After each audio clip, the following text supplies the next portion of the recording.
Demand is outstripping supply, and investors are rushing. With data center proposals coming to Michigan at a record pace, communities are trying to catch up. Tonight, residents and state leaders gathered in Howell to talk about how these massive projects could impact electricity, jobs, and local neighborhoods. Welcome to News 10 at 11. I'm Rachel Fulton. Ann has the night off. Residents were able to hear directly from Michigan Attorney General Dana Nessel during the Demystifying Data Centers Town Hall. And I was able to talk to residents on what are some of the biggest questions right now.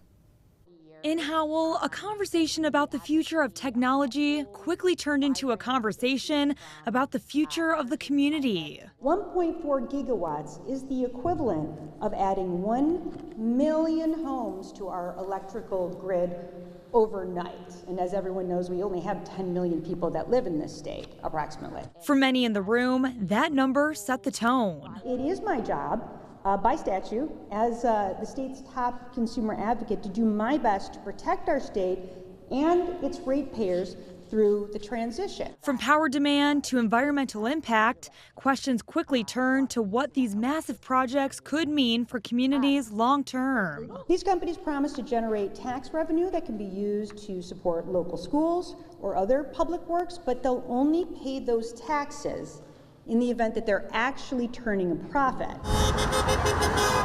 And for Fowlerville resident Chloe Rygar, those concerns hit close to home. It's impossible to not have data centers, but I do believe that if the people in charge start listening and put in regulations to help lower the environmental impact or get rid of the bad environmental impacts, it could be helpful. As the discussion continues throughout many communities statewide, for some residents, the biggest question is what this could mean for their future. Truly, I think that if the data center goes in, I will move, and that would be really sad because my whole entire family has lived here, grown up here.